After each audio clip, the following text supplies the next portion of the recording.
Hi, my name's Jared. I'm from Australia. I just want to firstly thank you for doing everything that you do, and of course to coming to Israel to speak to us exclusively about the zeitgeist movement and everything else. I've been following the zeitgeist movement since the middle of 2011, and since I first came across the zeitgeist documentary series, it's completely changed my life for the better.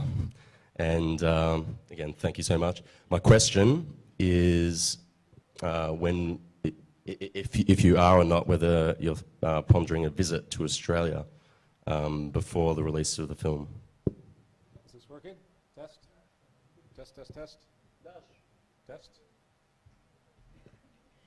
I'll use this. Did you want to translate what he asked? Test, test, test, test, test.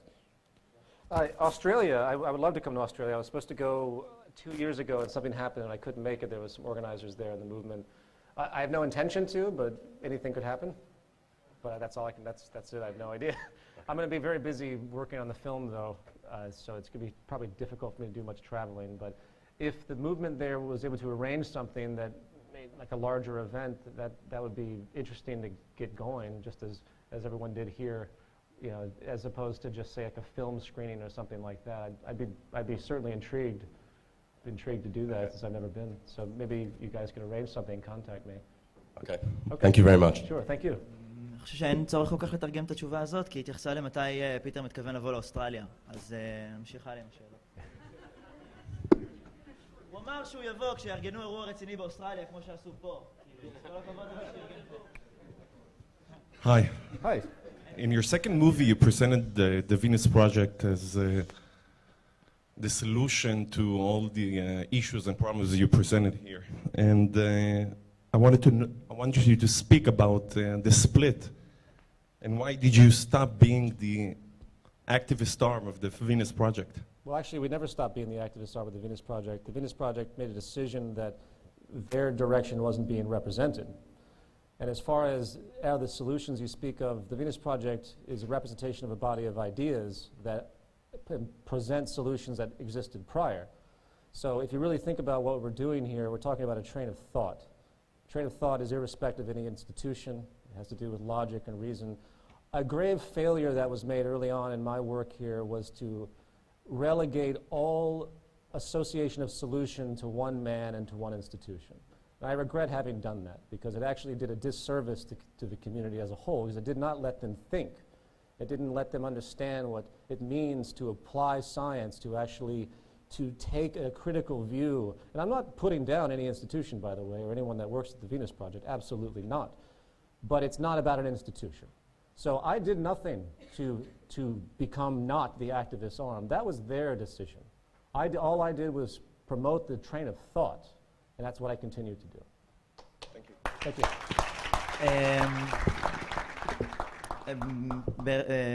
בגדול מה שפיטר אמר. מה? וואו, איזה מדהים. Wow, he's a fast typer. 2012, כאילו. Hi. What I would like to know is you spoke in the last part, it was relatively short, and the first three parts were more analyzing the past. I'm more interested in how the future can look. So in that regard, you said that if change will come, it will come from the 99% from the citizens, not from the people who are controlling. Right.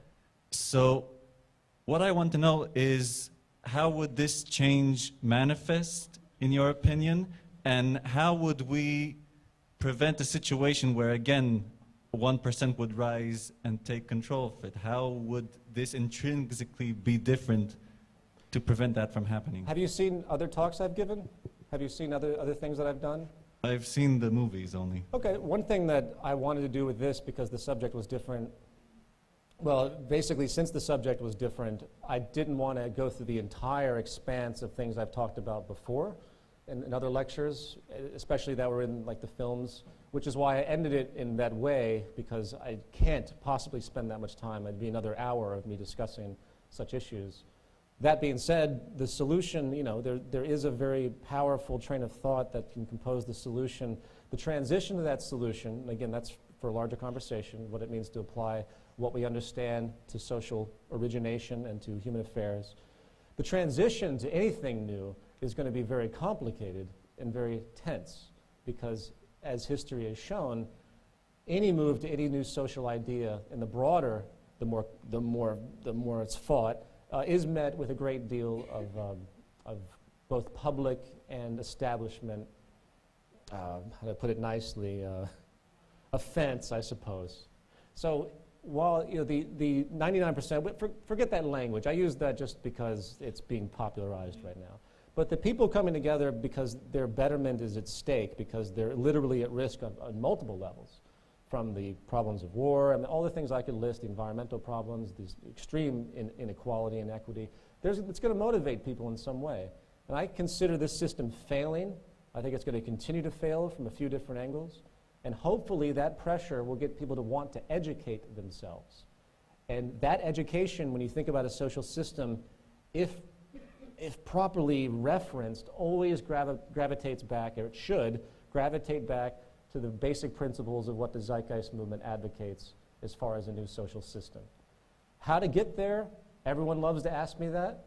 And I'm sorry to say I can't give you a straight answer because it's very difficult. I could ramble on for probably 20 minutes about ideas, but I don't want to waste everybody's time. One thing that I'm trying to put forward, which I hope will to start within, I don't know, hopefully by mid this year, if not towards the end, is something called the Global Redesign Institute. And what it is an interface that, in a public sense, everyone can interact with. It's digital, it's online. And it's an overlay system where people can redesign society in a very physical way. It's like a virtual way of redesigning the infrastructure or redesigning the energy resources and allocations. You take known principles of engineering and you apply them. And you create, for lack of a better expression, a Wikipedia type of affair where everyone is contributing, sourcing, and making this model virtually. And as the inefficiencies of this system grow, I think people are going to be desperate to know what's next, what they can do to make their lives better, especially countries that are really suffering with heavy unemployment, with heavy energy prices. And someone might show them, this is a blueprint for your region, the global redesign. And they might say, this is amazing. We need money, and now we do it, but if we didn't have money, we could just do it. And I think that logic of just doing it will eventually prevail. And you'll eventually, hopefully, have some country or some subset of a country that's willing to dedicate their resources and labor to make the first stages of what an efficient society may be. And then from there it catches on. And all the establishments slowly, they lose their power because they don't work and people see a new alternative. They don't want to submit to the nonsense that they've been doing, for the past 2,000, 3,000, 4,000 years. They see it, they finally see it, and it's hard. It's hard to say when that could happen or how. But I will just reiterate that the failures of this system will be catalytic. So, does that help? Yeah, that I wish helps. I could give you a more straightforward answer, but That helps. It's very complicated. It's all about awareness. So, if there's anything I encourage anybody to do, it's not only spread this information, but also think creatively too. Think about what you would do if you had, like in my film, Project Earth, the third section. It's all about thinking about what if you had a planet, how would you construct it? What would the logical basis of a new planetary system be? And you begin to work from that core logical level, and then it starts to self-form if you think about it's the scientific basis of our existence. Yeah, thank you very much. Sure, thank you.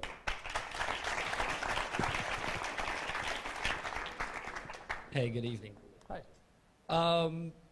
So with the economic, social, ecologic paradigm the way it is today, it almost seems I've watched I've watched all your movies. I really enjoyed this lecture. Thanks. But it almost seems utopic to a point of how am I myself when I need to go earn my living? I want to open my own business to provide for myself. If I specifically being in Israel, being Israeli Jews, feeling all this. We may call it anti-Semitism or whatever it may be towards us. It almost feels like all these ideas are almost utopic and not really tangible in the real world. And this is my question. On a personal note, since I've been aware of most of these things, it's just really, really, really depressing. Right. It's like why would I want to put my money in the bank? Why would I want to, buy clothes? Why would I want to do anything? Because we're heading towards the end of it all. So my question would be, on a day-to-day way of living, what is it that you think that we could each do, besides awareness, besides coming to this, that we could do to bring the change? That's another great question I get asked a lot, and I could probably give you some very overly simplified answers regarding where you would put your energy into, like what fields you work in. For example, I would recommend if you're young enough and you're still dealing with the early educational stages, don't go into advertising or things that I had to do, I fell into. Go into something that actually does something tangible, first of all. Go into programming or structural engineering or something that has a direct return to society that literally produces something. Beyond that, it becomes, because what we speak of is such a broad view, it's inherently broad, for me to give you solutions within the system is almost counterproductive. Like could you give me an example of what you think you could do off the top of your head, given the context of what we speak of? Well, the problem is that I find myself looking for these answers, but I always, like you said, find myself falling back into... As an individual, there's really not that much you can do.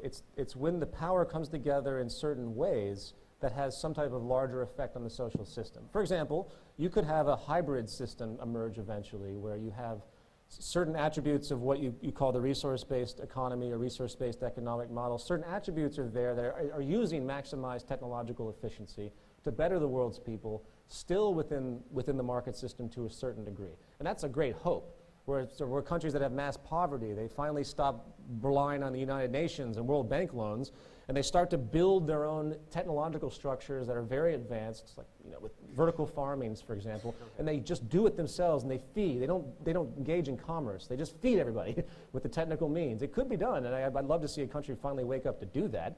But unfortunately, it's without the paradigm of thought. Those things are great if you think about it, if they could happen. That would be amazing. If even in Israel, I don't think your unemployment's not that bad. I'm not sure if your poverty doesn't seem to be that bad either. Or is it? I'm not quite sure. 5%. 5%. So as opposed to, of course, Palestine and Gaza, which have that's what I read. I read it was 5%. Don't kill. No. Okay. I'm sorry. Let's assume, for example, that all of the. Let's assume, for example, that all of the current state of affairs. Well, let's take Africa as a great point. Africa has been systematically abused for a good 150 years by imperial powers, and it's what has one of the most resource-rich landmass. It's one of the most resource-rich landmasses in the world. Yet it's one of the poorest. It should be the wealthiest, considering what it has. If somebody was able to get enough ingenuity together and get enough support to build initial structures that would provide for the people, it would be absolutely incredible to see the chain reaction that would emerge with other states. Does that not bring us back to governments controlling people? It somehow, regardless of whether you call it government as we know it today or a new form of government, it has to come from some type of larger order construction. And as much as people are afraid of government, as much as people are terrified of, obviously, I'm not a fan of the state, but the state doesn't have to be the way it is. It's the way the state is materialized within the market economy that has formed the extreme biases and propensities that the state has. Doesn't mean that you shouldn't have a total view. Doesn't mean that you shouldn't have consideration of the largest order entity. Doesn't mean the world as a whole shouldn't have people literally thinking about how it's working, technically. Yeah. Not the control of people, but the control of how to take care of the people in an appropriate scientific way.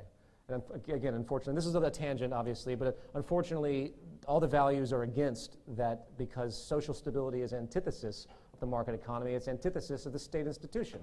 It doesn't benefit to have steady state economies or to have peace.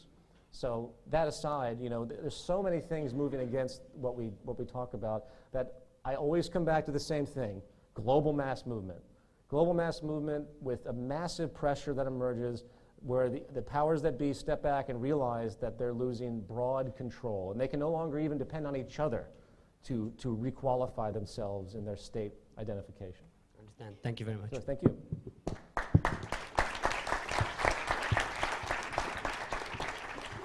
Hi. First of all, I would like to thank you, another person that thanks you personally for a change that you did in my life and the movies you created, and obviously all the things that followed. It really meant a lot to me, so thank you. Thank you. And the second thing is, I heard you mention or say a couple of times, I'm not sure exactly what you meant, but I think it was on the Joe Rogan show, Okay. that you talked about communes and you don't support the establishment of scientific, communes under the values that you speak about. Well, no, not exactly. I think in the context, which is a common one, I don't see it as a solution in and of itself. And I see it possibly as semi-dangerous, especially if you were to get a commune of sorts that really was doing well while the remaining regions started to suffer. If the commune wasn't willing to open its doors entirely and to continue to expand and absorb everybody, you'd probably end up with violence. You'd probably end up with combatant type of environments. And considering that everything is based on scarcity in this system, so if you do have a commune such as the kibbutz, for example, which is similar in that sort of vein, that's isolated, but it's still supported by money. But even though internally it doesn't have those mechanisms of trade as absurd as we see, of course, in the general world. But is that a solution? Does that present? If you want to have a high-tech commune, first of all, you have to have an enormous amount of money. But we're talking using in the market system, the type of technology that would facilitate the things that we speak of in the movement. In the market system, they would be extraordinarily expensive. Doesn't mean they're really expensive. It means that all the processes that go through investment, the culmination, the restructuring of industry, the usage of land, property, all I'm the talking things. about if people with skills, like engineers like Jacques Fresco and people like that, botanists and I know people with technological skills would get together and start communes that could support. If they have the money to do it, that could obviously, back to the Venus Project, a great concept, which is really what builds the logic out as far as things catching on. Jacques Fresco always talked about having circular city systems that in one country would pick up, and then hopefully the trend would emerge. And other people would pick up, it doesn't have to be circular either, it could be any kind of city system. And that the efficiency of that system would become so attractive that others would want to do it. So in that sense, that's kind of what you're speaking of. So you could have advanced scientists design these things, but again, the amount of money. Not like super circular cities, but something ordinary and. Well, there are plenty like Oroville. There are plenty of communities out there. I wouldn't call them necessarily communes, but communities that operate with their own infrastructure and their own very different way of living that already exists. If you're not familiar with those, yeah, there are a lot of those out there. But they, I say it's great. I don't put it down, but I don't see it as a solution unless it's exemplifying the technology to show the world what's possible. You're running in place. You're not really doing anything. Thank you. Thank you. Ma. עשיתי את התור דיבור כאילו מה חמוד? Can we ask a question from the people in the world? אני רוצה קודם.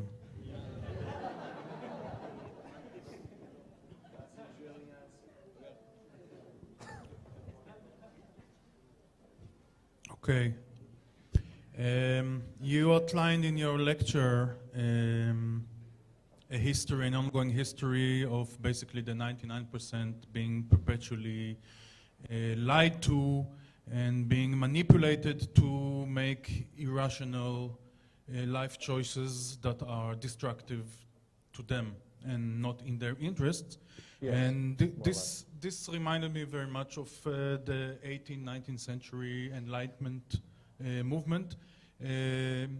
And the lesson of the 20th century is that the Enlightenment movement failed, and facing different economical and other crisis situations, the majority of the 99% went to support various regimes of despotism and totalitarianism.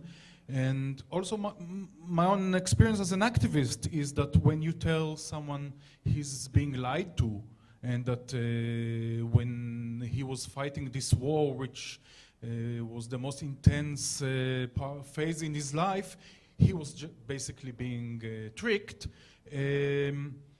I'm rejecting him. He's not likely to join my cause. And my question to you is, do you think in the 21st century the circumstances are different and that it is now possible to simply present the facts or the rationality of the vision of zeitgeist and be able to mobilize a majority of supporters? Well, I can't say definitively that a yes or no, but what I do recognize are the patterns of cultural change. When you look back at the history of slavery, you look back at all of these powerful phenomena, in which I'm sure back then people said, oh, we could never change this because they were so ingrained. Yet we do see amazing broad liberation. We came from massive racial biases and the like to kind of a basic understanding of equality. Science has illuminated a lot of basic truths that were not available to us before. Really serious superstitious bias have more or less subsided to a certain degree. There's still conflict, but in the broad scheme, very few governments, for example, are still controlled by are theocratic. There's a few lingering ones. There is change happening. There is change happening. The pattern of change is hard to diagnose. One thing I do think is that the equality notion is one of the most powerful. So we've gone again from racism and slavery to the liberation of women's rights. And I think the next stage, this liberation of society, is class equalization. Classism is really racism in a different form. And I think that eventually the economic necessity, meeting the needs of the human population, will no longer seem like some affair that's a privilege, to get your right to life, to have to work. It will become a normal part of reality. You're born into this world. You're taken care of by the system that you contribute to that takes care of everybody. I think this logic will prevail because it seems natural to me. So to answer your question, I do have faith. I have no idea how long it would take. You look around, you bang your head against so much.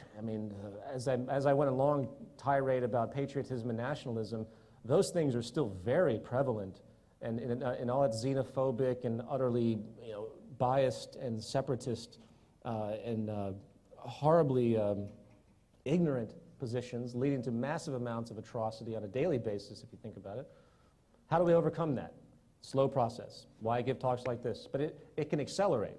There's a study that was done, I can't remember what the percentage was, but it said that once a certain idea reaches a certain percentage of the population as acceptance, it accelerates very rapidly. It's basic analysis. I can't remember what it was. I want to say it was made... The tipping point? Was that, I don't remember it being called the tipping point. But no, not the 100 monkey. That's a little bit different. But this was actually a recent study that was done that analyzed social change. And at any rate, all those factors combined, we see great change in the world. We've historically seen great change. With the incredible increase of information technology and understanding of the world around us, understanding of what we can do, I think, as many people here know, how do we justify supporting wars with all the destructive power that could easily be turned around to take care of everybody? We all know that the Israeli-Palestinian conflict on an economic level doesn't have to exist. There's plenty of land to go around for all the population that are here. There's plenty of resources that can be brought in to create equality amongst all the people. But it's this baggage that exists for whatever purpose on whatever level that holds it back. And I think eventually it will be overcome. But I can't answer that question. I don't know. I often joke that maybe we're not designed to move forward. Maybe we'll just be an evolutionary cul-de-sac. The big question is, are we as a civilization programmed, if you will? Do we have enough intelligence and ability to adapt to create a truly sustainable society? That's the big question. Do we? Are we able to do that? Are we compatible with true technical sustainability as a species? We can talk about it. We can do it. I think so. I think so. If you talk too much, you should do something about it. That's it. So thank you for your question. Sure. Hi. Hello. I have a question about the world government. מתנצל, פשוט יש שאלה אנשים גם צופים בזה באינטרנט בזמן שאנחנו יושבים פה, ויש איזושהי שאלה, כמו שהבנתי? Yeah, we had a question from the back, from the guys here. Okay. One of them asked,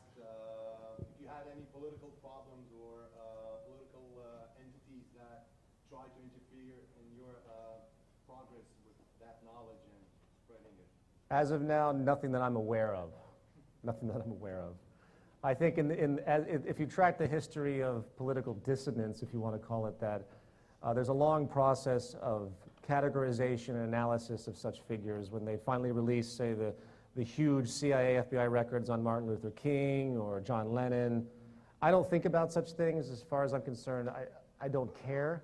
And since the movement is seen in many ways as probably far too idealistic in its broad view, it's probably looked upon with great cynicism by those that are investigating subversive groups or whatever, that I have a feeling that we can go really, really far before these guys really catch on. So you have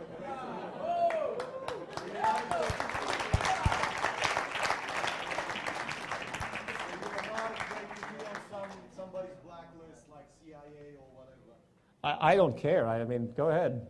I mean, it doesn't change anything. It's like, what can you? The difference with what the movement does is it's so broad, and it doesn't have loyalties that are traditional of what people would define as terrorist or what people would define as subversive in all the definitions that you've seen historically. It transcends all of that, and there's a great faith in that because it's so broad. It's epically radical.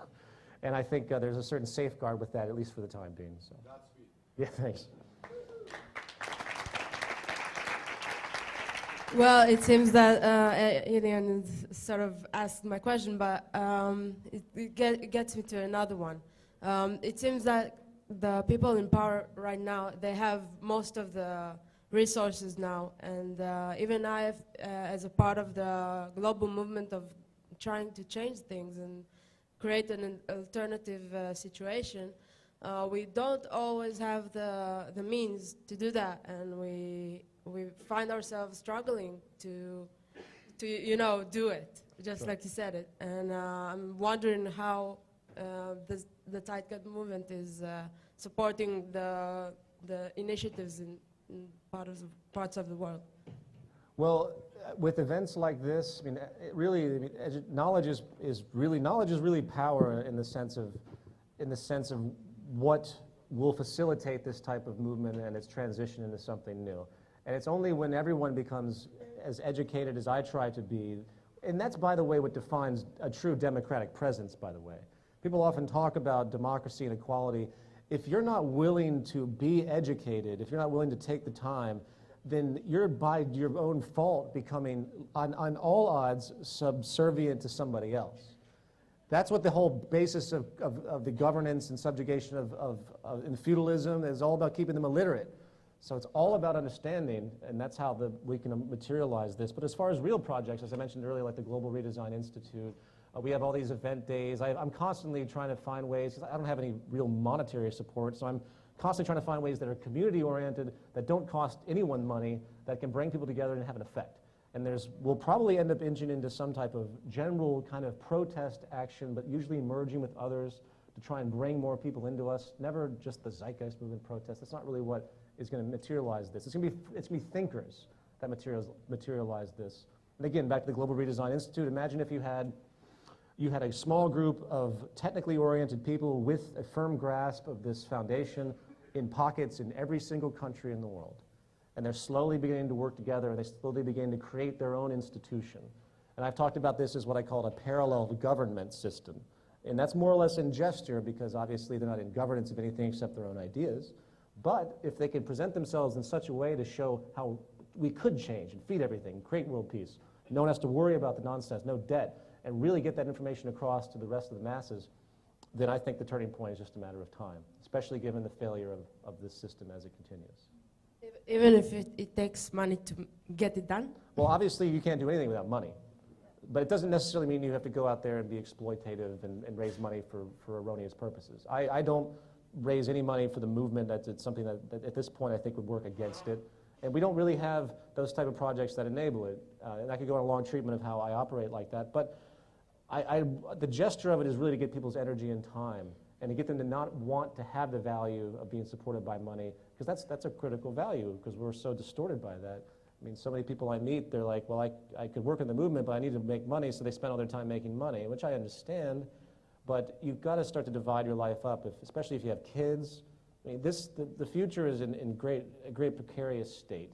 And I just wish people could kind of see that and balance their life, not get too extreme. It also frightens me when I meet people that are way extreme with this, and they're way too gung-ho, and they think that, I met people when the Occupy movement blew up in a positive way, that they thought this was it. This was the transition. They were like, this is it, we're doing it. And I was, whoa, back up. There's no plans. They have nothing to really contribute creatively. It's a great angst expression, and it worked very well on a certain level on that awareness, since it was global. But back to my point, it's up to all of us that are thinking about these ideas to work together in a way. That's what the movement tries to facilitate through all the events. So I'm hoping that other people will enlighten me as to what other new projects can help create this. Getting back to community and love, that's all we need. Yeah. Thanks.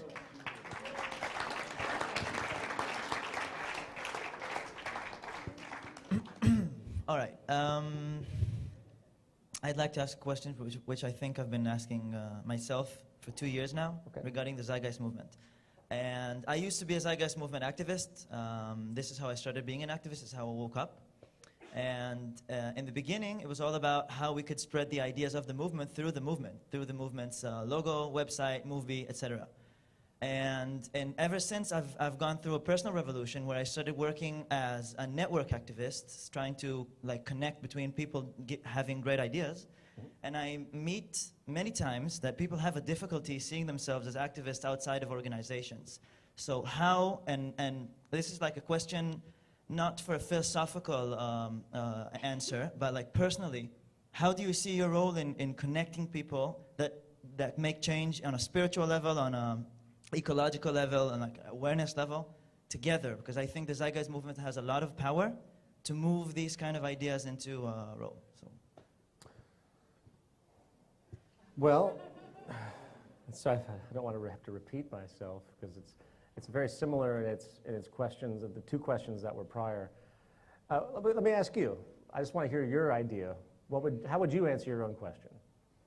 I'm curious to know. All right, I'll tell you something, because this is something I've been waiting for a long time. Zeitgeist Addendum ends with solutions you could have, and I think that moving forward as well. Right. To have a particular notion inside the movement that talks about connecting between organizations and talks about how ideas are unrelated to a particular organization. Right. And I feel that it's among the wisdom that comes through, but it's not particularly said. I would like to have, I don't know, because have you ever heard about Paul Hawken? Yeah. Yeah, and so this kind of idea, the way that spreading basically the solution that is about to save us, as he says, immune system of the earth, is people waking up all over the earth, not just agents for this movement. And it's really important for me to hear that literally spoken. Right. And, that takes nothing away from all the work that's being done, and thank you, et cetera, et cetera. Well, I mean, the institutional work of the movement and its attempts to bridge communities with other institutions is, of course, important, but only to the effect that hopefully the other communities will really understand what we're talking about, because it's unfortunate with all the activists that I meet that engage in other institutions, that identify with those institutions, which also becomes counterproductive, by the way. They become too ingrained in what they're representing. And I see that in the zeitgeist movement as well. It's almost a fallback. It's bad to have too much identification with a group association and an identity brand. That's dangerous. I'd rather see people associate with just the train of thought. So that's critical to me, but that's really advanced. People have a general tendency, and they're reinforced to have labels and to want to block themselves in. They say, I'm a Republican, I'm a Democrat, or they say, I'm of this religious faith, or I'm liberal. They qualify, hence that's a flaw of our language too, but they qualify themselves, and that's inherently boxing, whether they know it or not. Well, this is the most advanced movement for social change, basically, that I know, and I think we can allow ourselves to talk about advanced ideas. But anyway, thank you very much. Sure, thank you.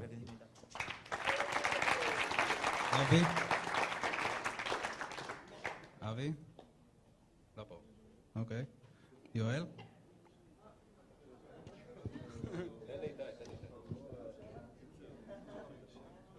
מי אתה? כן. אבי? יואל. Hi, Hi. I'm Yoel. Okay. My question is, I live in Sdot Yam, which is a kibbutz, which you mentioned before.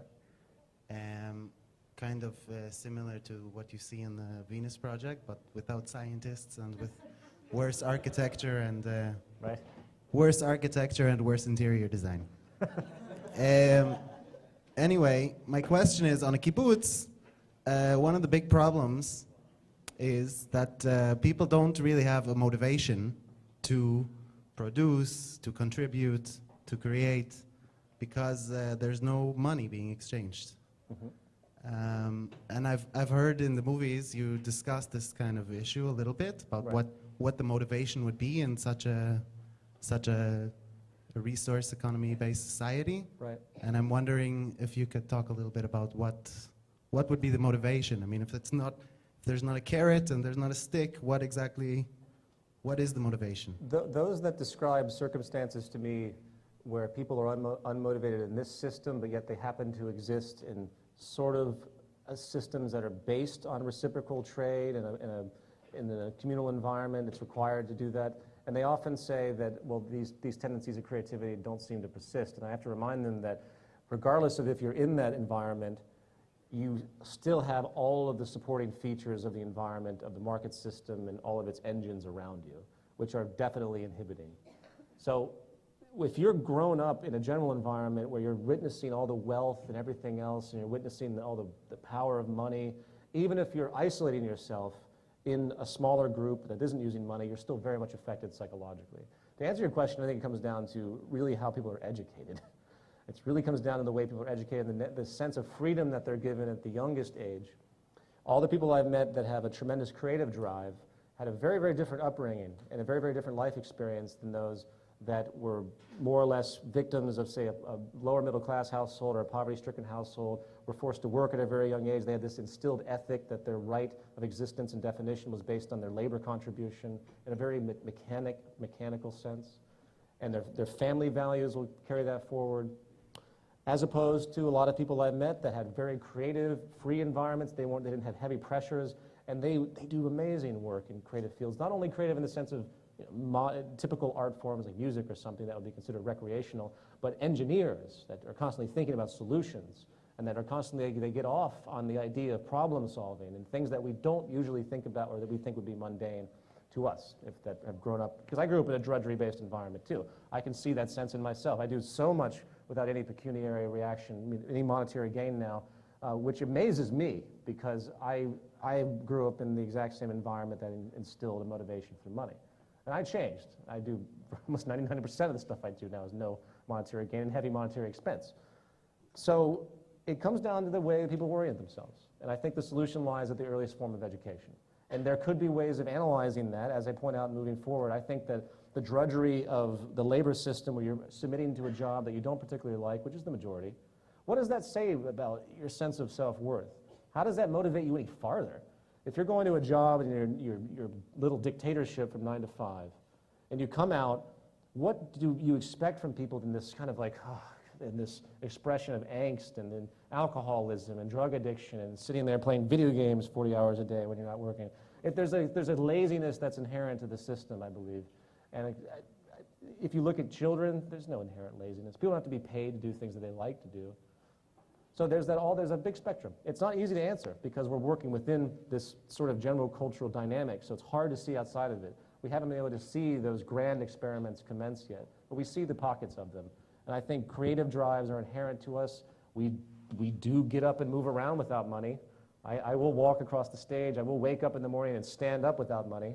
And you can extrapolate that to what it means to do anything and what the motivation really relies. Otherwise, if you really take that train of thought home, it would be like people would just literally never move if they didn't have fiscal support. Well, I know. In a certain sense, they don't. But it's really a cultural neuroses. It's really a cultural neuroses. Because again, 99% of human history did not have money. 99% of human hunter-gatherers, they did lots of stuff, probably in a very powerful way, very, very enduring way, that did not require that type of reward. It might have been survival-based in a very straightforward way, but there's a lot of evidence to show that the sustenance of life was met quite quickly in those environments, given the ones that still exist today in very small pockets. And they have tremendous cultural little nuances and contributions and subtle inventions that they deal with, like the piaha in Amazon, and a few other examples that are still remnants. Unfortunately, most of them have been gone by globalization and industrialization. But so I think there are a great deal of examples that support, if the environment enables it, then people will be very creative and push forward without that need of that stick and carrot. I also want to recommend a book called Drive, maybe you've heard of it, which is a book that was written by Daniel Pink that investigates what it means to be creative versus what it means to be mechanical. And what he found through tremendous study, all sorts of research that was done in this, is that people are not monetarily driven in a creative sense, but they're monetarily driven when it comes to monotony. So if you're working on an assembly line at a restaurant, yeah, you probably have to be paid for that because there's nothing rewarding. It's not creative. But if you are given a creative option, which whatever the field may be, people transcend that interest in money. They get obsessed with the creative venture. And it was found that those that engage in creative interests, money actually had a negative effect on their behavior as opposed to a positive one. So there's a lot of stuff out there. Check it out. Okay. Thank you. ערן, יש פה? לא. טוב, שאלה אחרונה. נראה למענו. מוטי?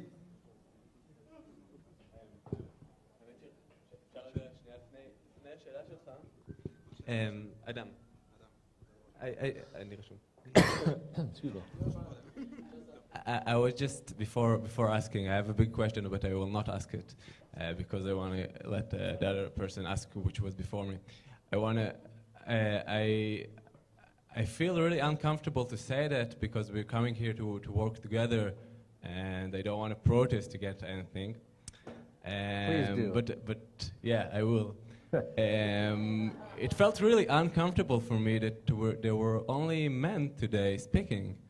And only men, yeah.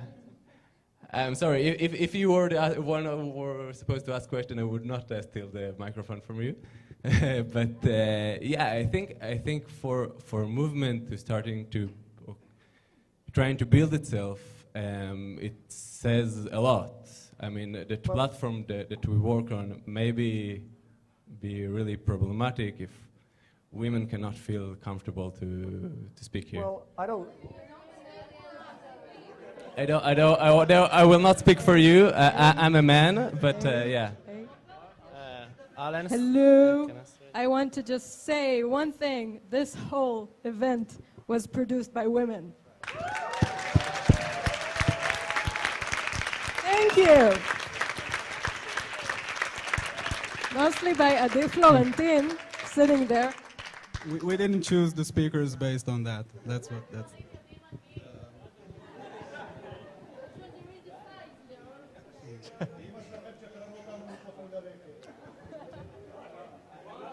I understand the sort of political correctness that you speak of in general. In fact, I had someone accuse me, when I did my third film, I just went where the information was. It didn't matter who they were. And someone said, "Why are there only white people interviewed in your movie?" It really struck me. I was like, "Wait, what?" And I mean, it was ridiculous in its general premise. But I understand the rationale because there are people in culture that have that baggage, that they have that feeling of oppression that has happened for whatever purpose, whether it's female oppression, whether it's race oppression. I understand that. And I try to be conscious of that ever since it's been brought up to me. But it doesn't mean when it comes to information that you should just make sure you have a woman there just for the sense of PR. I would love to see more women do a lot of different things with respect to the movement.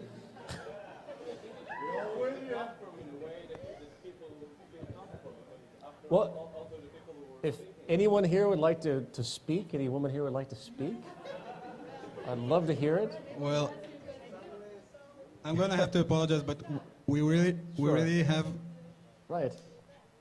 need to clear this stadium in about 5 minutes. Oh. So we would love to stay and have like long Q&A for hours, but yeah. We simply can't.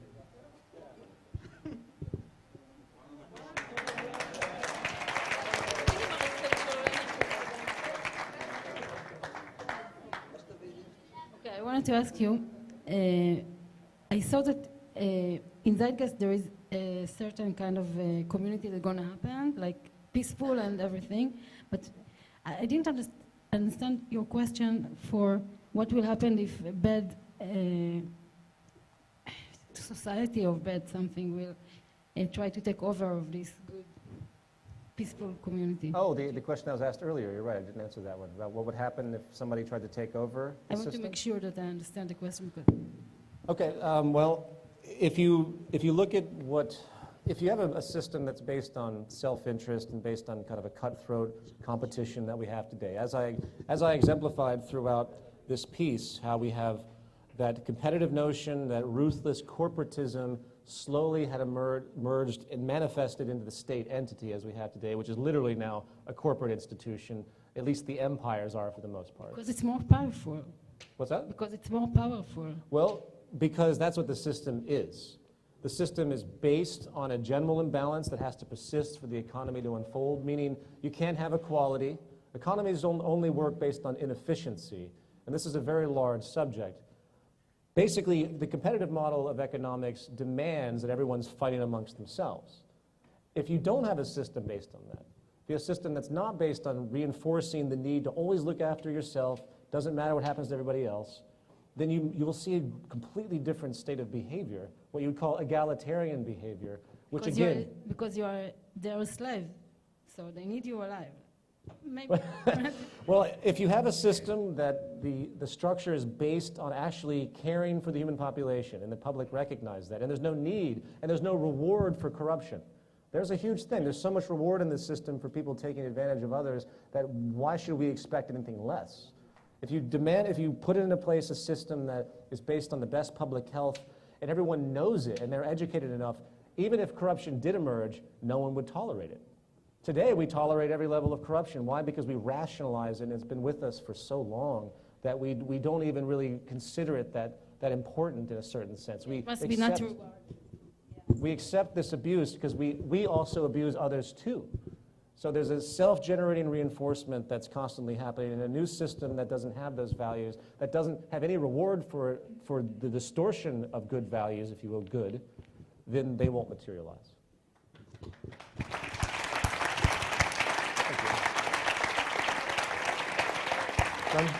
I want to say thank you for Peter for making this, and I want to say thank you for everybody that made this to come for real. And I want to invite everybody that helped to make it into reality to come to the stage so people can meet all of you. Doreen, the translator, come here. Come here. Moshe, everybody just go. Come. How you did that. That's amazing.